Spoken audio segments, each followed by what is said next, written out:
নমস্কাৰ বন্ধু বান্ধৱীসকল, আজি মই আপোনালোকৰ লগত আলোচনা কৰিম এনে দুটা উপায় আছে যি উপায়েৰে আপুনি ঘৰৰ পৰা মাখি নোহোৱা কৰিব পাৰিব। গতিকে ইয়াৰ বিষয়ে যদি সবিশেষ জানিব বিচাৰে তেন্তে আহক প্ৰথমে ভিডিঅ'টি আৰম্ভ কৰি লওঁ। বন্ধুসকল, যদিহে আপুনিও ঘৰত মাখিৰ সমস্যাত ভুগি আছে তেন্তে এই ভিডিঅ'টো শেষৰলৈকে চাই থাকক। আৰু ইয়াত দিয়া দুটা উপায় যদি আপুনি কৰি চায় তেন্তে ঘৰৰ পৰা মাখি একেবাৰে নোহোৱা হৈ যাব। গতিকে জানো আহক সেই উপায় দুটাৰ সম্বন্ধে। ইয়াৰ ভিতৰতে প্ৰথম উপায়টো হ'ল কপোৰ। এই কপোৰৰ দ্বাৰা আপুনি মাখিক খেদিব পাৰিব। এই কপোৰৰ গোন্ধত মাখিৰ এলাৰ্জি উঠে আৰু সি সেই ঠাইৰ পৰা দৌৰি পলায়। ইয়াৰ বাবে আপুনি যিকোনো এটা পাত্ৰত 2টা বা 3টা কপোৰ লৈ তাক জ্বলাই গোটেই ঘৰত ঘূৰাব। এই উপায়টিৰ দ্বাৰা 5 মিনিটত ঘৰৰ পৰা মাখি নোহোৱা হৈ যাব।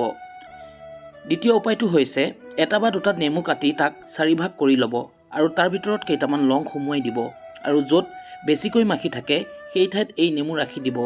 এই নেমু কেইভাগ 4 ভাগ কৰি আপুনি ঘৰৰ প্ৰত্যেক কোণত ৰাখি থ'ব পাৰে।